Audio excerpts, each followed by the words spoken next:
ಬಾಗಲಕೋಟೆಯ ತೋಟಗಾರಿಕೆ ವಿಜ್ಞಾನಗಳ ವಿಶ್ವವಿದ್ಯಾಲಯದಲ್ಲಿ 14ನೇ ಘಟಿಕೋತ್ಸವ ಸಮಾರಂಭ ಜರುಗಿತು. ಸಮಾರಂಭದಲ್ಲಿ ಅಧ್ಯಕ್ಷತೆ ವಹಿಸಿದ್ದ ರಾಜ್ಯಪಾಲರಾದ ತಾವರ್ ಚಂದ್ ಗೆಹ್ಲೋಟ್ ಅವರು ಪದವಿ ಪ್ರದಾನ ಹಾಗೂ ಚಿನ್ನದ ಫಲಕ ವಿತರಣೆ ಮಾಡಿದರು. ವಿಶ್ವವಿದ್ಯಾಲಯದ 25 ಹಾಗೂ ದಾನಿಗಳ 70 ಚಿನ್ನದ ಪದಕಗಳನ್ನು ಹೀಗೆ ಒಟ್ಟು 95 ಚಿನ್ನದ ಪದಕಗಳನ್ನು ಪ್ರದಾನ ಮಾಡಲಾಯಿತು. ತೋಟಗಾರಿಕೆಯಲ್ಲಿ BSc ಪದವಿ ಹಾಗೂ ಸ್ನಾತಕೋತ್ತರ ಪದವಿ ಪಡೆದ ವಿದ್ಯಾರ್ಥಿಗಳಿಗೆ ಪದವಿ ಪ್ರದಾನ ನೆರವೇರಿಸಿದರು. ವಿಜಯನಗರ ಜಿಲ್ಲೆಯ ಹೊಳಲು ಗ್ರಾಮದ ಸಹನಾ ಪಟಿಗೆ ಎಂಬ ವಿದ್ಯಾರ್ಥಿನಿ ಟೇಲರ್ ಮಗಳಾಗಿದ್ದು ಕಷ್ಟಪಟ್ಟು ಅಧ್ಯಯನ ಮಾಡುವ ಮೂಲಕ ಒಟ್ಟು 17 ಚಿನ್ನದ ಪದಕಗಳನ್ನು ಪಡೆದು ಚಿನ್ನದ ಹುಡುಗಿಯಾಗಿ ಮಿಂಚಿದ್ದಾಳೆ. ಮತ್ತೋರ್ವ ವಿದ್ಯಾರ್ಥಿನಿ ಕೊಪ್ಪಳ ಜಿಲ್ಲೆಯ ತಳಬಾಳ ಗ್ರಾಮದ ನಿವಾಸಿಯಾಗಿರುವ ಭೀಮವ್ವ ಕಾರ್ಕಿಹಳ್ಳಿ ಎಂಬ ವಿದ್ಯಾರ್ಥಿನಿ ಬಡತನದಿಂದ ಮೇಲೆ ಬಂದಿದ್ದು ತಂದೆಯನ್ನ ಕಳೆದುಕೊಂಡಿದ್ದು ಕಷ್ಟಪಟ್ಟು ಅಧ್ಯಯನ ಮಾಡಿ ಒಟ್ಟು 16 ಚಿನ್ನದ ಪದಕ ಪಡೆದುಕೊಂಡು 2ನೇ ಸ್ಥಾನ ಪಡೆದು ಚಿನ್ನದ ಹುಡುಗಿಯಾಗಿದ್ದಾಳೆ. ಸಮಾರಂಭದಲ್ಲಿ ಮುಖ್ಯ ಅತಿಥಿಯಾಗಿ ಅರೆಶುಷ್ಕ ಉಷ್ಣವಲಯದ ಅಂತಾರಾಷ್ಟ್ರೀಯ ಬೆಳೆಗಳ ಸಂಶೋಧನಾ ಸಂಸ್ಥೆಯ ಮಹಾನಿರ್ದೇಶಕರಾದ ಡಾಕ್ಟರ್ ಹಿಮಾಂಶು ಪಾಠಕ್ ಮಾತನಾಡಿ, ಪದವಿ ಪಡೆದ ವಿದ್ಯಾರ್ಥಿಗಳು ಜೀವನದ ಒಂದು ಗುರಿಯನ್ನು ತಲುಪಿದ್ದೀರಿ. ಮುಂದೆ ಸಾಮಾಜಿಕವಾಗಿ ಹಾಗೂ ರೈತರಿಗೆ ಅನುಕೂಲವಾಗುವ ಕಾರ್ಯ ಮಾಡಬೇಕಾಗಿದೆ. ಬಡತನ ಹಾಗೂ ಮಧ್ಯಮ ವರ್ಗದಿಂದ ಬಂದ ವಿದ್ಯಾರ್ಥಿಗಳು ತಮ್ಮ ಛಲವನ್ನು ಮುಂದುವರೆಸಿ ನೂತನ ಸಂಶೋಧನೆಗೆ ಒತ್ತು ನೀಡಬೇಕಾಗಿದೆ ಎಂದು ಕರೆ ನೀಡಿದರು.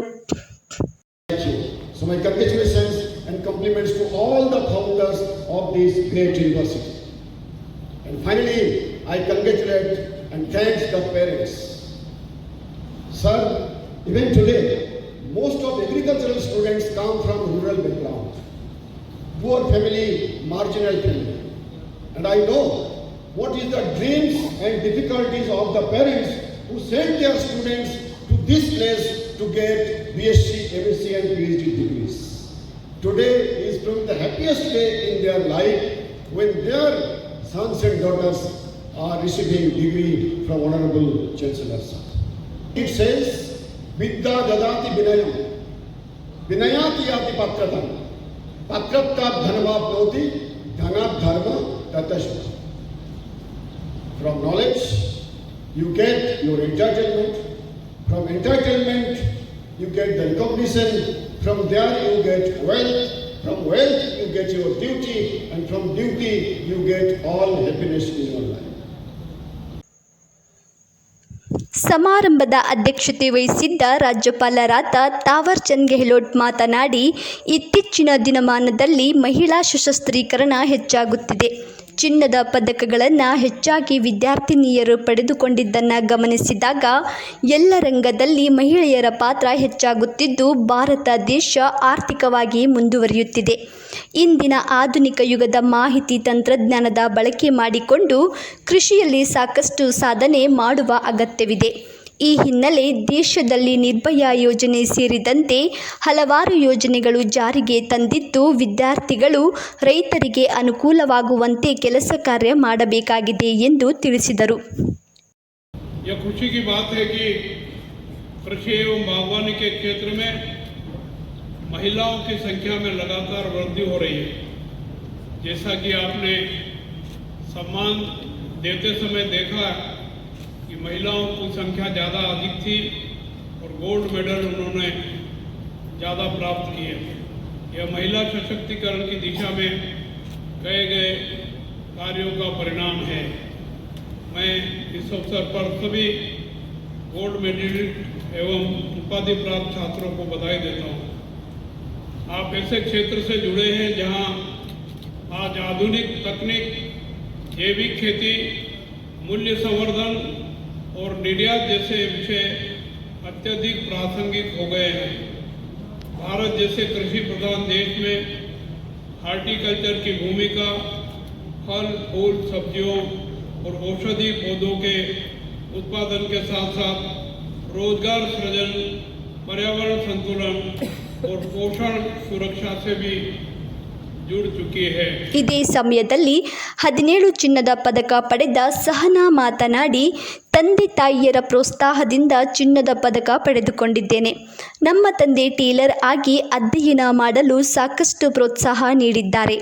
ಮುಂದೆ ರೈತರಿಗೆ ಅನುಕೂಲವಾಗುವಂತೆ ಸಂಶೋಧನೆ ಮಾಡಿ ವಿಜ್ಞಾನಿ ಆಗಬೇಕು ಎಂಬ ಗುರಿ ಹೊಂದಿದ್ದೇನೆ ಎಂದು ಅಭಿಪ್ರಾಯ ವ್ಯಕ್ತಪಡಿಸಿದರು. ಸರ್, ನಾನು ಹಾರ್ಟಿಕಲ್ಚರಲ್ಲಿ ಮುಂದುವರಿಬೇಕಂತ ಅಂದ್ಕೊಂಡಿನಿ. ಇನ್ ದ ಸೆನ್ಸ್ ಸೈಂಟಿಸ್ಟ್ ಆ ಥರ ಆಗಬೇಕು ಅಂದ್ಕೊಂಡಿನಿ. ನಿಮ್ಮ ಫ್ಯಾಮಿಲಿ ಬ್ಯಾಕ್ಗ್ರೌಂಡ್ ಯಾವ ಥರ ಇದೆ? ನಮ್ಮ ಪಪ್ಪ ಟೈಲರಿಂಗ್ ಮಾಡ್ತಿದ್ರು ಸರ್, ಟೈಲರಿಂಗ್ ಮಾಡ್ತಿದ್ದಾರೆ.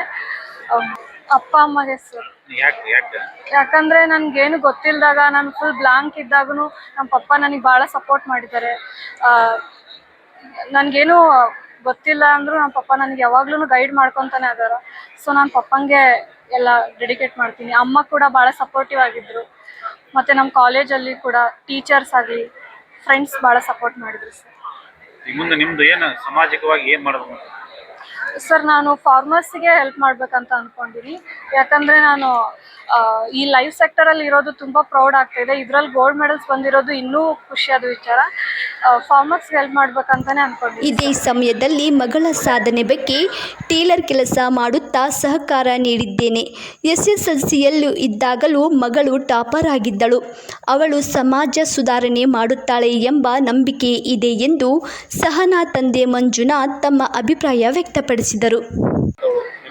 ಭಾಳ ಖುಷಿ ಆಗ್ತೈತೆ ರೀ, ಭಾಳ ಆನಂದ ಆಗತ್ತೈತೆ ರೀ. ಇದಕ್ಕಿಂತ ಹೆಚ್ಚಿನ ಆನಂದ ಬೇರೆ ಯಾವುದಿಲ್ಲ ಅಂತಂದ್ರೆ ನಾವು ಟೈಲರಿಂಗ್ ಮಾಡೋರು. ಹ್ಞೂ, ನಿಮ್ಮ ಮಗಳು ಈ ಥರ ಸಾಧನೆ ಮಾಡ್ತಾರೆ ಅನ್ಕೊಂಡಿದ್ವಿ. ಹೆಂಗೆ? ನಾನು ಅನ್ಕೊಂಡಿದ್ದೆ ರೀ, ನಮ್ಮ ಮಗಳು ಮಾಡೇ ಮಾಡ್ತಾಳೆ ಅಂತ ಅನ್ಕೊಂಡೆ. ಯಾಕಂದ್ರೆ SLC ಅಂದರೆ 1ನೇ ಕ್ಲಾಸ್ ಇದ್ದಾನ ಹಾಗೆ ಅದಾಳ್ರಿ.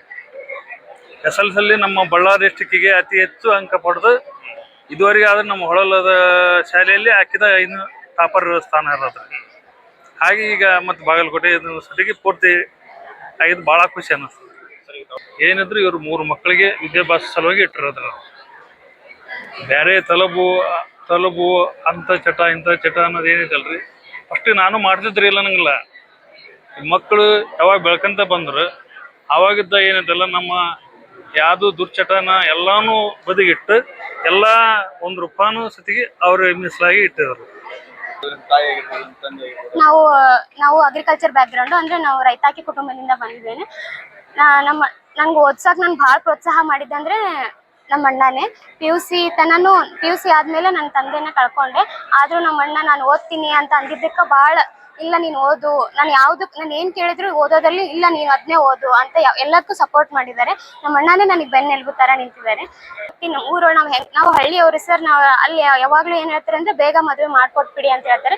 ಬಟ್ ನಮ್ಮ ಅಣ್ಣ ಯಾವತ್ತೂ ಅದನ್ನು ಕೇಳೇ ಇಲ್ಲ. ಆಕೆ ಓದ್ತಿದ್ದಾಳೆ, ಓದಲಿ. ನಮ್ಮ ಕುಟುಂಬದಾಗ ಯಾರೂ ಓದಿಲ್ಲ, ಆಕೆ ಓದ್ತೀನಿ ಅಂತಿದ್ದಾಳೆ, ಓದಲಿ ಅಂತ. ನಾ ಯಾವಾಗಲೂ 10th ಹೈಯೆಸ್ಟೇ ಆಗಿತ್ತು ಸರ್. ಹಾಗಾಗಿ ನಮ್ಮ ಅಣ್ಣ ಇದನ್ನ ಮಾಡಿ, ಇಲ್ಲ ಆಕೆ ಶಾಣೆ ಆದಳು, ಆಕೆ ಓದಲೇಬೇಕು ಅಂತ ನಂಗೆ ಯಾವಾಗಲೂ ಪ್ರೋತ್ಸಾಹ ಮಾಡಿದ್ರು. ಅವ್ರಿಗೆ ಎಷ್ಟೇ ಕಷ್ಟ ಆದರೂ ಕೂಡ ನನಗೆ ಯಾವತ್ತೂ ಆ ಕಷ್ಟ ತೋರಿಸೇ ಇಲ್ಲ. ಇಲ್ಲಿ ತನಕ ನಂಗೆ ಕಷ್ಟ ಅನ್ನೋದನ್ನ ತೋರಿಸಿದಾರೆ, ತಾವೇ ಸಹಿಸಿ ನನಗೆ ಓದಿಸಿದ್ದಾರೆ ಸರ್. ಆಫೀಸರ್ ಆಗಬೇಕು ಅಂತ ಅನ್ಕೊಂಡಿದ್ದೀನಿ. ನಾನು 16 ಮೆಡಲ್ಸ್ ತೊಗೊಂಡಿದ್ದೀನಿ ಸರ್. ಯೂನಿವರ್ಸಿಟಿ ಟಾಪರಿಂದ 1 ಬಂದಿದೆ, ಮತ್ತು ಕಾಲೇಜಿಂದ 1 ಬಂದಿದೆ. ಉಳಿದಿದ್ದೆಲ್ಲ ಡೋನರ್ಸ್ ಈ ಮೂಮೆಂಟಲ್ಲಿ. ಮತ್ತು ನಮ್ದು university of horticulture science Bagalkot ಮತ್ತು ಕಾಲೇಜ್ ಆಫ್ ಹಾರ್ಟಿಕಲ್ಚರ್ ಬೀದರ್ಗೆ ಮತ್ತು ನನ್ನೆಲ್ಲ ಕಲಿಸಿದಂಥ ಗುರುವೃಂದಕ್ಕೂ ನಾನು ತುಂಬ ಧನ್ಯವಾದ ಹೇಳಕ್ಕೆ ಇಷ್ಟಪಡ್ತೀನಿ. ಯಾಕಂದರೆ ಅವ್ರು ಇರಲಿಲ್ಲ ಅಂದರೆ ನಾನು ಇವತ್ತು ಇಲ್ಲಿರ್ತಿದ್ನೋ ಇಲ್ಲೋ. ಅವ್ರ ನಾಲೆಜು, ಅವ್ರ ಎಕ್ಸ್ಪೀರಿಯೆನ್ಸು ನನಗೆ ಕೊಟ್ಟು, ನಾನು ಶೇರ್ ಮಾಡಿ ನಾನು ಈ ಮಟ್ಟಕ್ಕೆ ಬರೋದಕ್ಕೆ ತುಂಬ ಹೆಲ್ಪ್ ಮಾಡಿದ್ದಾರೆ. ಅದೇ ರೀತಿ ನನ್ನ ತಂದೆ ತಾಯಿ, ನಮ್ಮ ಅಣ್ಣ, ನಮ್ಮ ಮನೆಯವರು ಎಲ್ಲರಿಗೂ ತುಂಬ ಧನ್ಯವಾದ ಹೇಳಕ್ಕೆ ಇಷ್ಟಪಡ್ತೀನಿ. ಸಮಾರಂಭದಲ್ಲಿ ವಿಶ್ವವಿದ್ಯಾಲಯದ ಕುಲಪತಿ ಡಾಕ್ಟರ್ ವಿಷ್ಣುವರ್ಧನ್, ಆಡಳಿತ ಮಂಡಳಿ ಸದಸ್ಯರು ಹಾಗೂ ವಿಧಾನ ಪರಿಷತ್ನ ಸದಸ್ಯರಾದ ಹನುಮಂತ್ ನಿರಾಣಿ, ಬಾದಾಮಿಯ ಶಾಸಕರಾದ BB ಚಿಮ್ಮನಕಟ್ಟಿ ಸೇರಿದಂತೆ ವಿಶ್ವವಿದ್ಯಾಲಯದ ಪ್ರಾಧ್ಯಾಪಕರು ಹಾಗೂ ಮುಖ್ಯಸ್ಥರು ಉಪಸ್ಥಿತರಿದ್ದರು.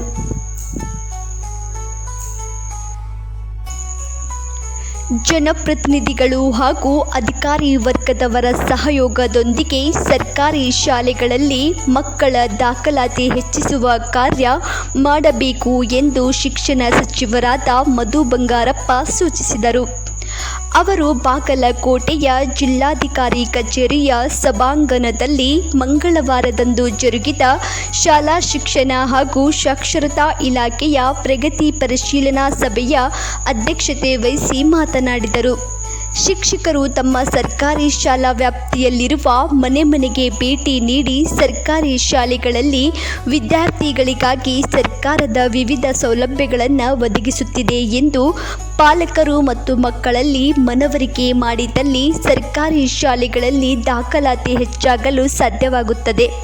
ಜುಲೈ ಕೊನೆಯವರೆಗೂ ಶಾಲಾ ಪ್ರವೇಶಕ್ಕೆ ಅವಕಾಶ ಇರುವುದರಿಂದ ಶಾಲೆಗಳಲ್ಲಿ ಮಕ್ಕಳ ಸಂಖ್ಯೆ ಹೆಚ್ಚಿಸುವುದರೊಂದಿಗೆ ಮುಂದಿನ ದಿನಗಳಲ್ಲಿ ಅವರ ಹಾಜರಾತಿ ಕೂಡ ಸ್ಥಿರವಾಗಿರುವಂತೆ ನೋಡಿಕೊಳ್ಳಬೇಕು. ಯಾವುದೇ ಮಗು ಶಾಲೆಯಿಂದ ಹೊರಗೆ ಉಳಿಯುವಂತಾಗಬಾರದು ಎಂದರು.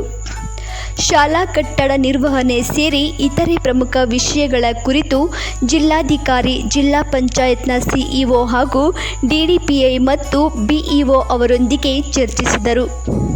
ಸಭೆಯಲ್ಲಿ ಬಾಗಲಕೋಟೆಯ ರಾಜ್ಯಸಭಾ ಸದಸ್ಯ ನಾರಾಯಣ್ ಬಾಂಡ್ಗೆ, ಎಂಎಲ್ಸಿ ಹನುಮಂತ್ ನಿರಾಣಿ, ಬಾದಾಮಿ ಮತಕ್ಷೇತ್ರದ ಶಾಸಕರಾದ ಭೀಮಸೇನ ಚಿಮ್ಮನಕಟ್ಟಿ, ಜಿಲ್ಲಾಧಿಕಾರಿ ಜಾನಕಿ ಕೆಎಂ, ಜಿಲ್ಲಾ ಪಂಚಾಯತ್ನ ಸಿಇಒ ಶಶಿಧರ್ ಕುರೇರ್, ಡಿಡಿಪಿಐ ಎಚ್.ಜಿ. ಮಿರ್ಜಿ ಸೇರಿದಂತೆ ಇತರರು ಇದ್ದರು. ದಯವಿಟ್ಟು ಯಾವಾಗಲೇ ಕಮ್ಮಿ ಇದ್ರೂ ಮುಂಚೆನೇ ನಮ್ಮ ಗಮನಕ್ಕೆ ತರಬೇಕು. ಯಾಕೆಂದರೆ ಅಲ್ಲಿ ನಮ್ಮ ಇಲಾಖೆಯಲ್ಲಿ ಒಂದೇ ಸತಿ ನಾಳೆ ಬೆಳಗ್ಗೆ ನಾನು ಟೀಚರ್ಸ್ ಕೊಡೋಕ್ಕಾಗಲ್ಲ, ಮತ್ತೆ ಸ್ಯಾಂಕ್ಷನ್ ತೊಗೊಬೇಕು. ಇಲ್ಲ ಶಿಕ್ಷಕರ ಕೊರತೆ ಇದೆ, ನಿಜವಾಗ್ಲೂ ಅದರಿಂದ ನಮ್ಮ ಮಕ್ಕಳಿಗೆ ತೊಂದರೆ ಆಗುತ್ತೆ ಅಂದರೆ ಅನಿವಾರ್ಯವಾಗಿ ನಾನು ತರೋದು ವ್ಯವಸ್ಥೆ ನಾನು ಮಾಡ್ತೀನಿ, ಹೆಂಗಾರು ಮಾಡ್ತೀನಿ, ನಂತರ ಫಂಡ್ಸ್ ತರಿಸ್ತೀನಿ. ಬಟ್ ನೀವು ಹೇಳಲೇ ಇಲ್ಲ ಅಂದರೆ, ಇಲ್ಲ ಇವ್ರು ಇಷ್ಟ ಕೊಟ್ಟಿದ್ದಾರೆ ನಾವು ಇಷ್ಟರಲ್ಲೇ ಮ್ಯಾನೇಜ್ ಮಾಡಬೇಕು ಅಂತ ಹೇಳಲ್ಲ. ನಾವು ಅಲ್ಲಿ ಕೂತ್ಕೊಂಡಿರ್ತೀವಿ, ಕೆಲಸಕ್ಕೆ ಗೊತ್ತಾಗಲ್ಲ, ನೀವು ಹೇಳಬೇಕಾಗ್ತಿಲ್ಲ, ಇದಿಲ್ಲ ಅಂದರೆ ಕಷ್ಟ ಆಗುತ್ತೆ ಅಂತ ನಾನು CEO ಮನವಿ ಮಾಡ್ತೀನಿ. ನೀವು ಸ್ಟ್ರೈಟ್ PRS ಅವರಿಗೆ ಇಲ್ಲ ನಮಗೆ, and you can call me also, I am available. I am available. ಯಾರು ಬೇಕಾದ್ರೂ ನನಗೆ ಫೋನ್ ಮಾಡ್ಬೋದು. ನನ್ನ ಕೆಲಸಕ್ಕೆ, ನನ್ನ ಇಲಾಖೆ ಕೆಲಸಕ್ಕೆ ಫೋನ್ ಮಾಡಿ ಹಿಂಗಿದೆ ಸ್ವಲ್ಪ ಈ ಕಡೆ ಗಮನ ಹರಿಸಿ ಅಂದರೆ ಮೋಸ್ಟ್ಲಿ ಸೇಮ್ ಇಶ್ಯೂ ಎಲ್ಲ ಕಡೆಯೂ ಸೇಮ್ ಪ್ರಾಬ್ಲಮ್ಮೇ ಇರುತ್ತೆ. ಅದನ್ನು ಸರ್ಕಾರದ ಬೊಕ್ಕಸದ ಹಣವನ್ನು ಯಾರೇ ಮಿಸ್ಯೂಸ್ ಮಾಡಿದ್ರು ಕೂಡ ನಿರ್ದಾಕ್ಷಿಣ್ಯವಾಗಿ ನಾವು ಭಾಳ ಸ್ಟ್ರಿಕ್ಟಾಗಿ ಹಿಂದೆ ಮುಂದೆ ನೋಡೋದಿಲ್ಲ, ಅವ್ರ ಮೇಲೆ ಆ್ಯಕ್ಷನ್ ತಗೊಳ್ತಕ್ಕಂಥದ್ದು ಮಾಡಬೇಕಾಗುತ್ತೆ ಅನಿವಾರ್ಯವಾಗಿ. ಯಾಕೆಂದರೆ ಅದು ಕಾನೂನು ಇದೆ ಆ ರೀತಿಯಲ್ಲಿ. ಇದನ್ನು ನಾವು ಮಾಡ್ತಕ್ಕಂಥದ್ದು ನಾನು ಚೆಕ್ ಮಾಡಿ ಆದಷ್ಟು ಬೇಗ ನಾವು ಸರ್ ಏನಾಗಿದೆ ಅಂದರೆ ಇಬ್ಬರಾಗಲಿ ಮತ್ತೊಬ್ಬರಾಗಲಿ ಯಾರೂ ಇನ್ವಾಲ್ವ್ ಮಾಡಿಲ್ಲ. ಜಸ್ಟ್ ಅಲ್ಲಿ ಏನಾಯ್ತಪ್ಪ ಅಂದರೆ ಆ ಗಾಡಿ ಹೊಡೆಯವನಿಗೆ ಅವ್ನು ಕೆಜಿಗೂ ಹೆಚ್ಚಿನ ಹಾಲಿನ ಕುಡಿ ಕ್ವಿಂಟಲ್ ಗಟ್ಟಲೆ. ಯಾಕೆಂದರೆ ಒಂದೇ ಸತಿಗೆ ನಾನು ಕೂಡ ಡೀಟೇಲ್ಸ್ ನಿಮ್ಮ ಹತ್ರ ಚರ್ಚೆ ಮಾಡೋದಕ್ಕೆ ನನಗೆ ಸ್ವಲ್ಪ ತೊಂದರೆ ಆಗ್ಬೋದು. ಆದರೆ ಬೆಳಗ್ಗೆ ಹೋಗಿ ಇವತ್ತು ಹೊರಡ್ತೀನಿ, ನಾಳೆ ಬೆಳಗ್ಗೆ ಹೋಗಿ ಇದನ್ನು ಬರೀ 4 ಜನರಂತ ಏನು ಹೇಳ್ತಾ ಇದ್ದೀವಿ, ಮತ್ತು ಯಾರ ಮೇಲೆ ಕಾನೂನುಬದ್ಧವಾಗಿ ಏನೇನು ಆ್ಯಕ್ಷನ್ ತೊಗೊಳ್ಬೇಕು, ಯಾರು ಇನ್ವಾಲ್ವ್ ಇದ್ದಾರೆ ಅದನ್ನು ನಿರ್ದಾಕ್ಷಿಣ್ಯವಾಗಿ ಮಾಡ್ತೀವಿ. ಅದನ್ನು ನೀವು ಹಿಂದೆ ಮುಂದೆ ನೋಡೋದು ಬೇಡ. ಯಾವುದೇ ಥರದ ಇದಕ್ಕೆಲ್ಲ ಇನ್ಫ್ಲುಯೆನ್ಸಿಗೆಲ್ಲ ಮತ್ತು ಯಾವುದೇ ಇದಕ್ಕೆ ನಾವು ಮಡಿಯೋದಿಲ್ಲ. ನೀವು ಅದ್ರ ಬಗ್ಗೆ ತಲೆ ಕೆಡಿಸ್ಕೊಳ್ಳೋದು. ಬಾಗಲಕೋಟೆ ಜಿಲ್ಲೆಯ ಬಿಲ್ಕೆರೂರು ಗ್ರಾಮದ ಬಿಲ್ವಾಶ್ರಮ ಹಿರೇಮಠದಲ್ಲಿ ಶ್ರೀಮದ್ ಉಜ್ಜಯಿನಿ ಹಾಗೂ ಶ್ರೀಮದ್ ಕಾಶಿ ಜಗದ್ಗುರುಗಳ ದಿವ್ಯ ಸಾನ್ನಿಧ್ಯದಲ್ಲಿ ಶ್ರೀ ಮೌನಯೋಗಿ ಮಹಾತಪಸ್ವಿ ಶ್ರೀ ಲಿಂರುದ್ರಮುನಿ ಶಿವಾಚಾರ್ಯ ಮಹಾಸ್ವಾಮಿಗಳ 44ನೇ ಪುಣ್ಯಸ್ಮರಣೋತ್ಸವ ಸಮಾರಂಭ ಜರುಗಿತು.